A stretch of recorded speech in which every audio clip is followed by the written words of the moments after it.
This is the Work Smart Hypnosis Podcast, session number 122, How to Be a Good Hypnosis Student. Welcome to the Work Smart Hypnosis Podcast with Jason Linett, your professional resource for hypnosis training and outstanding business success. Here's your host, Jason Linett. When the student is ready, the teacher will appear. Hey there, it's Jason Linett welcoming you back to the program here. The Work Smart Hypnosis Podcast, for those of you that might be new to this, is a series of conversations with fellow hypnotists. It's a mixture of business strategy, hypnosis technique, and we're going to go in a slightly different direction with the information here today. All about how do you actually become a good hypnosis student? And I'd give you the filter that really motivated this. First of all, here I am. I'm recording in July 2017, and we're going to arrange things so this actually launches just before August 2017. Because, well, we've got an international audience here, but here in the United States, the two major hypnosis conventions both happen in August. There's the NGH, National Guild of Hypnotists Convention in Marlborough, Massachusetts, and then a few weeks later, the HypnoThoughts Live Convention out in Las Vegas. And to rewind this story back from a personal side, years ago, I used to host an ongoing series of guest trainings. I'd bring people into the Northern Virginia, Washington, D.C. area, and there was an interesting dynamic that here would be a moment where someone had done a 2-day, a 3-day advanced workshop, and the entire room is raving about the experience. And yet here's one or two people that are saying otherwise. Here's a moment where I've attended a workshop at a convention and everybody is raving about the experience, yet maybe someone else, or maybe even me, I was there going, this isn't quite what it could have been. Now, I give you that as a framework, and yes, I want you to understand before I launch into this content here, I've put together 7 specific bullet points to give you some advice and strategies on how to be a good hypnosis student. I would always fold in my own dark, wonderful sense of humor to point out that for any movie, any film that you think is absolutely hideous, you got to realize that there might be someone out there that's their favorite movie. By the way, the best worst movie ever is called Tiptoes, and it stars Matthew McConaughey. Look it up on your own time. Trust me on this one. You'll watch it with the filter of, they really made that choice. That was really the best take. But anyway, back to hypnosis. So what would it be about it that helps one person see it from a different perspective? And to bring it into our hypnosis context, there is, of course, within the framework of working with a client, this little thing that we love to call the hypnosis pre-talk, to condition the client for a more successful hypnotic experience. And even so, sometimes we might be making use of an advanced strategy. And before we actually use the strategy, the pre-frame, the mechanism that it's somewhere between a pre-talk and just a preamble, as it were. The classic one, for example, with the fast phobia cure. It only takes a moment to learn this fear, so it can take a moment to learn something else. That's my take on it. And then the second one being, here's a part of you that's working really hard to protect you, and let's just give that part of you better information. Well, what if there was a mechanism we could apply to ourselves as we're going into an educational experience? And these 7 points that I'm about to share with you are going to apply for a number of different scenarios, even as simple as you're reading a book on hypnosis. You're reading the book, and what are the frameworks that you can apply to that application of just simply reading a book, watching a video, that's going to put you into a better frame of mind to integrate the information. Again, right before the conventions, you're about to attend one of these events, and even if it's a workshop, even if it's a pre and post conference type experience, what are the frameworks you can apply to yourself to better make use of the information you're about to learn? Talking to other hypnotists.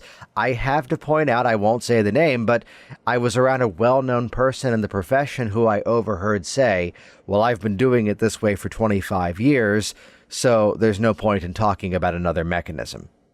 yeah, we got some issues with that. Or even personal coaching. Thankfully, I haven't had this experience. I do quite a bit of private coaching, whether it's revitalizing your hypnosis technique, reigniting your hypnosis business. It's something that reach out to me if you're curious about that. But I can point back to years ago, someone who I worked with, that we crafted the most beautiful of marketing plans, and he didn't use it. Why? Well, that's not going to work where I live. So despite putting together the best information, and I got to say, I moved into that territory of marketing because the plan was ready and he refused to use it. So I had to put it to use. So it's a place where, again, this framework we can apply to ourselves. So I share inside of Hypnotic Workers. It's my all-access pass digital library to my hypnosis training library. Learn more about that over at hypnoticworkers.com. Part of it was a restructuring of the information to hedge off some of these challenges. So often in a digital product, for example, it's the time commitment. They're looking at, there's more than 70 hours inside of Hypnotic Workers right now, and it's a lot to watch in a linear format. And that's why inside of Hypnotic Workers, I rebuilt the educational experience to be that sort of choose your own adventure mechanism. So if you want to jump into changing some modalities in an NLP model, you can watch that right away. If you want to watch me actually work with real clients, you can jump into that right away. And the information is all self-referential because you can say, well, this was this technique that's in that module. So from the instructor side, yes, there's some things that I can do, our community can do to better educate. I'll give you one simple filter as you're training. Talk about what you are going to be teaching rather than what you're not going to be teaching. It's a really small filter, but especially if you're about to be going to some conventions with some newer speakers, be on the lookout for that little framework. Talk about what you are going to present rather than what you're not going to present. But let's talk about being the student. So with that, let's jump right in. I'm going to give you 7 specific bullet points. This is session number 122, How to Be a Good Hypnosis Student. Here we go, 7 specific bullet points, some of them hypnotic in nature, how to be a good hypnosis student. Let's start off with number 1, perhaps the most tongue-in-cheek one of these, which is simply to be in a suggestible state. Thank you, Dave Ellman. Hypnosis is the bypassing of the critical factors of the mind and the automatic acceptance of selective thinking. So it's that place where we perhaps need to reframe hypnotic suggestibility. For some communities, for some people, suggestibility might be some sort of gullibility, which of course that's not the case. In recent years, there's been some threads I've put up online in terms of redefining it as receptivity, though I think we actually need to go one step further than that. One of the most trending topics in self-help and personal improvement is this framework of accelerated learning. And when you think about it, that's really what we're helping to facilitate with the hypnosis process. This mindset of accelerated learning. So to take information that we want to achieve and feed it into the mind to create changes, to create new learnings, new abilities, new strategies, and so forth. It's several years ago, and here's a client story. A man is in my office, and he kind of sits up at one point before the session begins, and he goes, "Yeah, but you're just going to persuade me today." To which I smile and I say, "Yes, sir, I'm going to persuade you to do the things that you've already told me you want to do, but you're just not yet doing." Sounds like a good use of your time and money, doesn't it? I say with a big smile. And he kind of cracks up and he goes, "Oh, I like that way of thinking of it. Yeah, let's do this." Here's a recent client that I'll generalize the story, that he was drinking quite a bit of beer each night.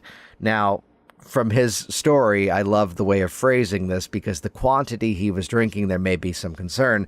But when he got into the specifics, I went, "Yeah, come on in." As he put it, it wasn't even good beer. It was the Costco brand Kirkland light beer, which he goes, "Yeah, the fact that I'm drinking like 8 or 9 of those, the low alcohol content, the low calorie content, really think I'm having 3 or 4 decent IPAs." So he was in that place where the learning was there. The knowledge was there, where it wasn't a matter of strategies and behaviors. He just had to get the mind to that more suggestible state. As I would often phrase it with a client, sometimes the hypnosis process simply becomes letting everything you already consciously know to be true once and for all sink in.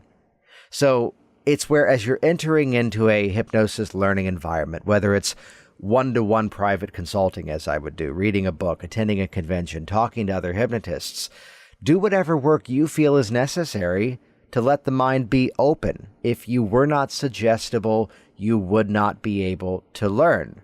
So perhaps consider if it's a relaxed state of mind, if it's a curious framework. That tends to be one of mine.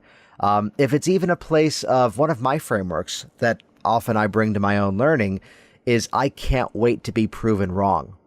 I again, never, ever, ever speak in absolutes. And whenever you hear someone speak in absolutes, assume they're full of BS. Which again, both of those statements were absolutes. So it's to be aware of my own personal sort of baggage that I might bring into some things to go, yeah, but it works this way. Yeah, but I do it this way. I can't wait to be proven wrong. I'm so excited when there's something that I can try a different way. So it's that little bit of self-study within yourself to consider, what are those things that I can do to be in a more suggestible framework? So bullet point number 1, how to be a good hypnosis student: enter into your own suggestible state. And if that requires some form of self-hypnotic technique, by all means, this stuff works. Use it. Let's move on now to point number 2. This is one of my favorite ones. Challenge yourself with new training. Here's one of my favorite games to play when I'm attending a hypnosis convention. And yes, there's bragging rights that very often at a hypnosis convention, I'll usually arrange some sort of table in the bookstore trade show area, and my table is often empty. So it's that experience that I'm there at the convention learning. And thank you, Scott Sandlin, back in the recent session that we did where he highlighted that, at Hypno Thoughts a few years ago, I was one of the few pre- and post-convention speakers who had also signed up for another pre- or post-convention presentation. This year, Hypno Thoughts Live, I'm doing Hypnotic Products as a 2-day post-day event, and right before the convention, I'm attending the Fast Techniques workshop with Carl Smith. So again, it's that place of challenging yourself with new training. So the more successful you become, seriously, in my opinion, the more you should be out there learning. In a previous conversation on this podcast, I had Ron Esslinger on here, and he talked about attending a convention to remind himself how much he does not yet know. And I love that as a framework, and thank you, Captain Esslinger, for that mindset. But again, challenge yourself with new learning. So as you're looking at a convention lineup, don't just sign up for the, quote, familiar favorites. Oh, yeah, I can always count on this person or that person for a great presentation. Oh, they're my friend. I'm going to go to that one. Oh, here's a topic on this. I love talking about that. I love doing work within this. I can nerd out like crazy on Facebook marketing. I'm doing a 2-hour workshop on that at the NGH convention this year. And by the way, if you're listening to this after any of these events, chances are it's either a product from me or you can buy the audios from these various conventions as well. So this is not just a timely presentation. So it's where you can challenge yourself. So it's where I see a workshop on Facebook marketing. Yeah, let me jump in and see what someone else's opinion on that. But it's where, too, to look at it from what are categories of work that you don't typically do. And I'm respectfully someone that my passion is personal change. From point A to point B, that's what excites me. So the category, and this is not a statement of belief or disbelief, I'd even fold in the disclaimer that of the majority of people in the world who follow some form of religion, some sort of religious faith, the majority of people who have some bit of faith to them, part of their faith includes past life regression or past lives as a mechanism. And I'm not someone who makes use of a lot of past life work in my process, but here I was at a recent convention, and it's a speaker whose name I kept hearing, and he was doing a presentation on past life regression. Well, I had never seen this speaker speak. I had really not much of an interest in that topic, but I went. And even though that specific strategy is not something that I typically make use of, there was a little nuance to the way he entered into a regression that is now wonderfully influenced and wonderfully expedited the way that I work with my clients. So again, it's that place of finding something different and going, well, let's see what happens. Let's put it into a cooking metaphor. You throw in a spice you normally don't use. I found this unopened jar of organic mustard ground seed. And the game of, I've been using that in the last couple of weeks as I cook some meals. So sometimes it's that game of what happens when I add this? Well, as you're considering your learning, especially at a convention, sign up for something that you have no idea what the hell that thing is. Watch what happens. Let's move on now to bullet point number 3, kind of the opposite of challenging yourself with new training. Point number 3, revisit old training. So there's a value to this, and especially not to play the game of, I already know that. I already know what that is. Oh, I've already seen him do that before. And admittedly, I can be guilty of this sometimes, but it's that place of going back to old training. One of my most influential instructors, you go back, I did self-study, I read a lot of books, watched a lot of videos, attended some workshops, learned things from the magic community in terms of what their perceptions of hypnosis were. But finally, I took the plunge and I did a full certification course with Shawn Michael Andrews. And it's then years later, I went back and did some training with him again.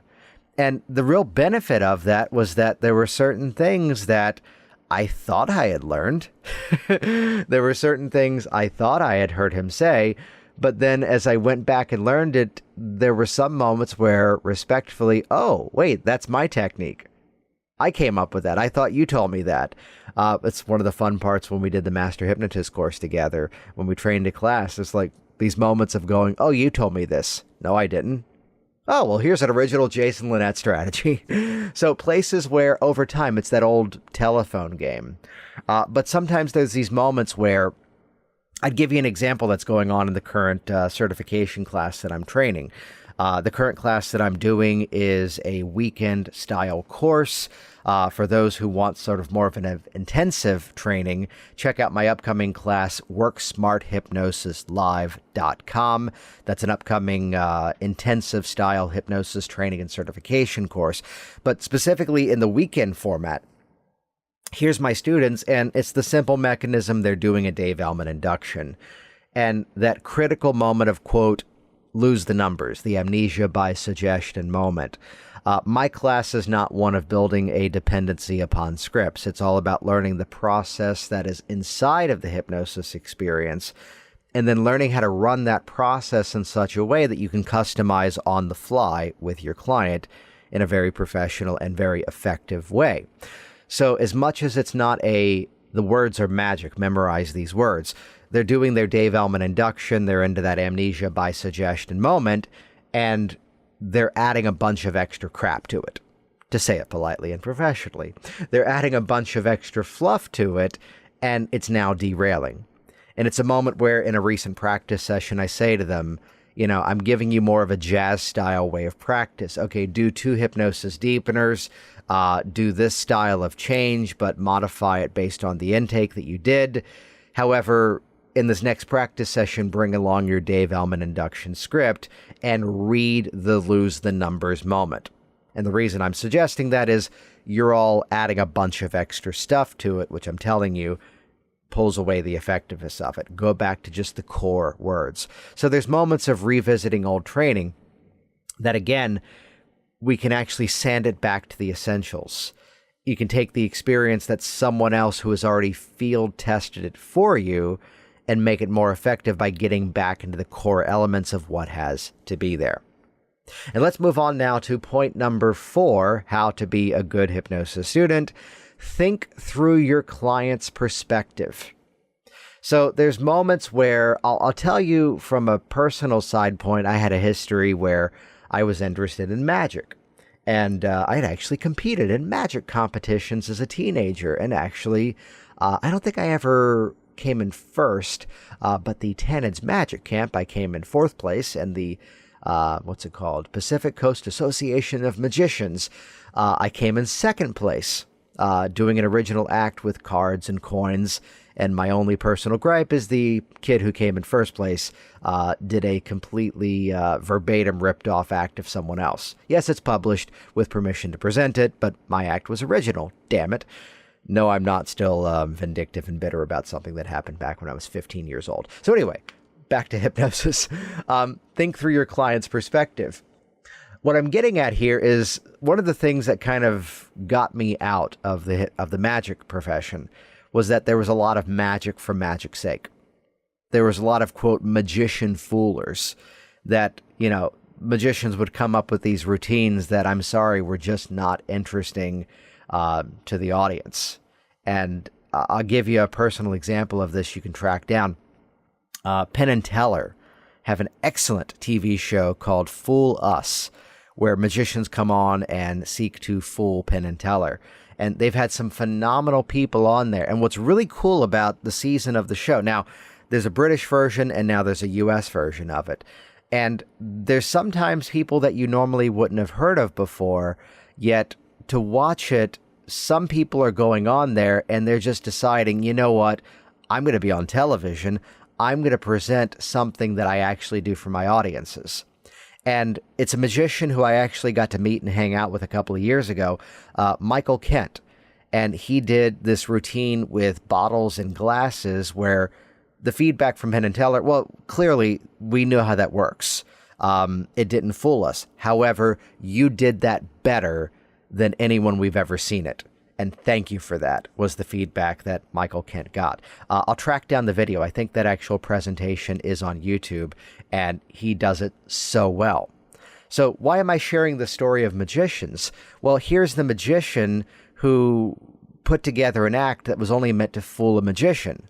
And the magic world may have been interested in that, but the general public, the actual audience, it wasn't entertaining. But here's the example of Michael Kent doing this routine with the bottles and the glasses, and it didn't quite fool the magician, yet it was wonderfully entertaining to all the audiences out there, and he does this thing so well. From the client perspective, let's bring it into hypnosis. What is it that they want? So yes, we can get all, let's use the category of aversion. We can get all philosophical and all wonderfully positive around the fact that, oh no, aversion is suggesting a negative and you don't want to do that with your client. Yet sometimes, what does the client want? Here's my beer drinking dude.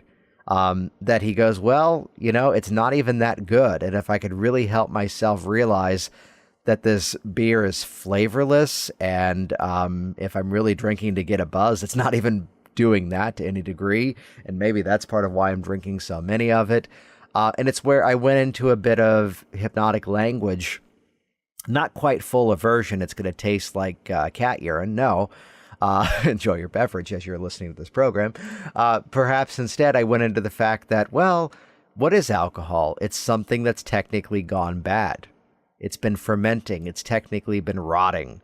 And as you drink it now, you begin to taste it for what it actually is. And he lost the flavor for it. So again, think through the client's perspective.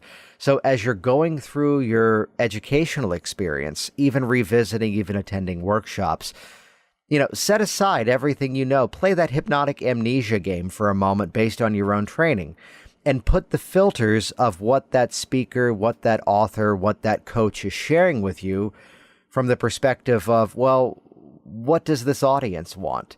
It's where inside of some of the business things that I do, some things I do are so ridiculously simple. And by doing so, that's why they work. There are moments where I'll send, for example, a letter to a doctor. Hey, your patient came to me to quit smoking, and I'm proud to share it's been 6 months and he remains smoke-free. If you have any questions, I look forward to speaking with you soon. And the hypnotist would go, oh, I'm going to stick a bunch of brochures. I'm going to stick a bunch of business cards in that envelope. And that's a place that when I do that strategy, I don't. For the simple reason of I want that letter to come across as a place as a peer, as opposed to someone trying to sell something, trying to get my stuff in your office. So by making it a non-sales item, it works as a sales item for me. So think through your client's perspective. Suggest a little bit of hypnotic amnesia based on what you think you already know in terms of your sessions, your business. That's a valuable, valuable strategy. Point number 5. I think if there's a thesis point of this entire program here today, it's got to be this one. Take ownership of your own learning. Again, rewind the story back. I'm hosting these various trainings, these various workshops, and the majority of the room is raving about how great it was. And here's this one person who is griping about it wasn't good at all. What strategies do you need to make use of on your own to be in the right mindset to learn? And I point out some of mine. And I do this now to this day. When I'm attending a workshop, I sit up front. Because when I'm up front, I am holding myself accountable for my learning. If I'm in the back of the room, I'm kind of stepping into that dissociative mindset. And I'm someone that I've learned that I take notes best in a digital format. By handwriting it, I don't really revisit it. In my digital applications of things, I love the fact that as I save something on one computer, it's everywhere and I can access it. I can cross-reference it. So that works for me. That may not work for you. And it's where a little bit of testing often comes into play. So take ownership of your own learning. So I can point to, here's a moment where I had an outstanding speaker in my actual office, and we had a good 20 people in the room. And the one person who was complaining about it afterwards was the one who was playing on a cell phone throughout most of the class, kind of observing others. Here's a moment in a recent training that I had where, in a very respectful way, me and a fellow student, I was teaching, and a student in the class kind of got to a place of agreeing, you know what, we're going to refund and wish you the best. And then this person actually came back and did the class again, entirely different experience. And it's where for every practice session that we launched into, he was going, oh, I did something like this in this other style of training, and really wasn't doing the practice.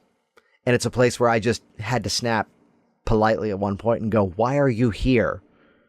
And it was from that moment of calling this person out on that moment of going, you're not even practicing this. You're running everything through your own filters.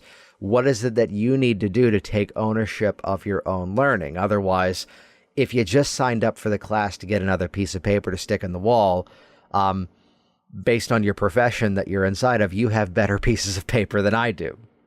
I'm being very general here for obvious reasons. So take ownership of your own learning. It's where I am insanely early for a lot of things that I do. I'm actually recording this right now at 5:40 in the morning on a Saturday. So morning strategies, win the morning, win the day. So I'm going to be the one going in and sort of planting my spot before a workshop, because I know when I'm at the front of the room, I'm a better mindset of learning. What note-taking strategies? What's the seat location? And again, it's that place of just simply taking ownership of it. And if you find yourself tuning out, fading away, I share a story. A friend of mine, I'll generalize it again for obvious purposes. He told the story of, and you've probably seen this before, here's a person who is the go-getter. He sat next to somebody at a training that as everybody goes around and introduces themselves, and the first day, as we often would do, I am so excited. This is what I'm going to do. I'm really going to put this information. I'm going to quit my job in about 6 months. I'm going to go full time with this. And the next day again, playing on the cell phone. Words with friends. I say that as I'm now playing with several of my audience and fellow hypnotists as well. There's a time distractor. So this place of what is it you need to do to get into the right framework? Sticking your devices on airplane mode, only taking notes, actually, whatever it is. And yes, there might be a little bit of experimentation, but it's that place where you're in a workshop, and yes, sometimes speakers are not good. Yes, sometimes content is just not there. Yes, sometimes people are talking in circles to hear their own voice. But take that filter back to yourself first. What is it I can do? What is it I can do? And inside of it as well, what is it perhaps I can gain from this experience? So it's where I have attended some trainings from a slightly negative yet positive perspective, where I don't really have an interest in absolutely replicating what the speaker is presenting. Yet maybe there's a framework inside of it that I can pull out of it. And realize this, the more you are working with clients, the more you only need one or two bits of information to start to shift things. So it's where I see a couple of dozen clients a week. I'm still doing a bunch of training, still doing a bunch of stage hypnosis, still producing my own products. And it's where at a convention, suddenly it's just one statement. It's where I give you an example, a specific one. Let's drop a name here. Let's drop a specific reference. I was rather confident working with my hypnotist clients for weight loss when I attended Tom Nicoli's weight loss hypnosis training. It's excellent. So I was already seeing good results. And yet here's just a few little phrases, a few little statements that he would use in his process, a way of kind of calling out a moment inside of the pre-talk that really, really helped to ramp up my success. So in all, that is an outstanding training, his depth model of weight loss hypnosis. Yet to acknowledge a few points was all I needed. So it's not the, oh no, I'm not using his system, it's not good. No, it's phenomenal. Yet folding it into what I was already doing, and again, just a few bullet points, just a few nuggets of wisdom, that's where the real learning can absolutely occur. Speaking of which, let's jump to point number 6. We're almost into the home stretch here. Point number 6, how to be a good hypnosis student. Take action upon your learning. This stuff doesn't have any use unless you're putting it into use. So this kind of combines back with the previous point of taking ownership. Be ready to test. Be ready to put information to use. What happens if I do it this way? And the only answer is you won't know until you put it into use. So here's a private consulting student that I worked with. He wanted to enter a specific business market that after all the work that he did, after the money he invested in my time, after all the workshopping, he even, as I'm working with people in a private business consulting format, I'm sharing the contact information for the actual outsourcers that I use. And he's using my team and he's building marketing materials, and then he didn't send it out. Why? Because he stepped back to the old BS mindset of that's not going to work where I live. You won't know until you test. How do you know you don't like sweet potatoes? You haven't tried them yet. Can you tell I have a 4-year-old? So take action upon your learning. So it's where, as you're learning information, set that plan of course to actually put this information into use. It's as simple as that. And perhaps as you're working with clients, you've got your go-to strategies. Maybe find those appropriate places to fold in some new strategies and just simply see where it goes. And point number 7, perhaps I think one of the most important. Notice that I've said that for all of these. I think they all blend together. How to be a good hypnosis student. Point number 7, demonstrate your readiness. Demonstrate your readiness. It kind of goes into the mindset of taking ownership of your own learning. So it's where to approach another trainer, to approach an instructor, to approach an author, to send an email to somebody, start from the place of here's what I've already done. Here's what I've already set in place. And yes, in our modern era where information is at a fingertips reach, wonderful videos on YouTube, books can be downloaded to a Kindle and start to be read. You don't have to even wait for Prime Now to deliver the book right away. I can hit a few buttons and there I am now reading this book that I want to read. And yes, the Work Smart Hypnosis podcast is part of my ongoing mechanisms to be a good hypnosis student, because very often I'm reaching out to those people that I want to continue to learn from as well. So this framework of here's what I've already done. So it's where I get a message from somebody who says, hey, I want to learn Facebook marketing. And I don't want to respond to that person by just saying, hey, hypnoticbusinesssystems.com. I show you step-by-step tutorials how to do it. I don't want to just respond with buy my product. There's too much of that style of thing out there. Hey, how do you do this technique? Well, buy this thing. I want to actually help the person, and I give away more free content in the Work Smart Hypnosis podcast than most people sell in this profession. But it's that place of, I had an amazing email from someone recently. He goes, I've gone to the Facebook marketing portals to learn how their systems work, and I even went through this person's digital course, but I can't yet figure out how to really use this for the hypnosis profession because I want to target clients in this specific niche. What do you think I should do? And I responded to him, well, here's a video testimonial that I did with a client, and here's how I targeted that specific community. You can kind of unpack the strategy by looking at the video, and here's a link, here's a screenshot of the campaign. However, it might be easier if you actually see the tutorials inside of Hypnotic Business Systems. So it was a place where I was more ready to share with this person. I went above and beyond to give him a few screenshots of my actual campaign because he actually demonstrated that he was ready to learn the information. Here's the opposite. Here's someone at a meetup group that I ran years ago, and he's saying, I tried glove anesthesia on my mom, and I pinched her and it hurt her. What did I do wrong? And I go, well, it's kind of a bigger picture perspective. What else did you do in the session? I read a couple of scripts. What did I do wrong with the glove anesthesia? It's like, well, I kind of need to know a little bit more about what you did. What kind of phenomena did you use in the session other than that? Well, I just want to learn how to do this. And he's kind of hedging off. He's kind of ignoring all my questions. Because the bigger answer was, well, if you're following a model of hypnotic depth, you perhaps should compound through other levels, test for those levels, and then do this thing. And he just wanted the answer of what did I do wrong? And it was a bigger answer instead of going, well, I read this book, I read this book. People who have trained with me kind of learn the mechanism of, I'm going to point you back to some of the content that you've got, not from the mindset of go away, kid, you bother me, but instead, what is it that you have already done to find the information for yourself? So as you're reaching out to somebody to become a private consultant, to get some help to grow your own business, to work on your own process, consider that mindset of here's that readiness. Because again, how did we begin this presentation today? When the student is ready, the teacher will appear.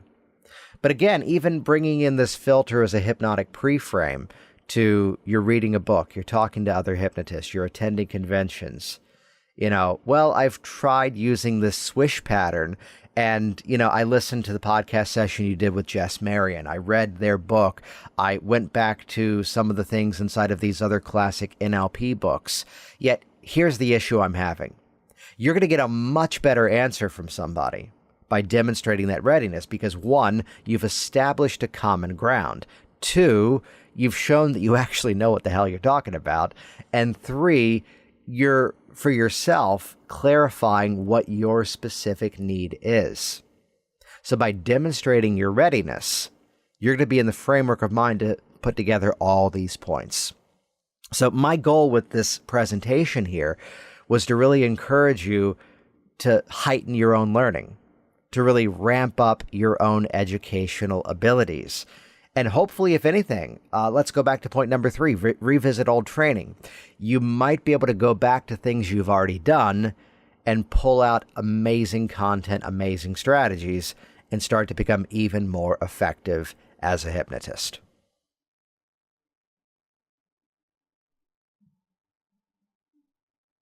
Jason Linett here once again, and as always, thank you so much for interacting with this program.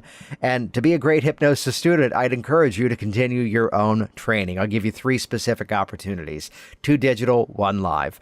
In terms of revitalizing your strategies as a hypnotist, check out hypnoticworkers.com. It's the all-access digital pass to my hypnosis training library.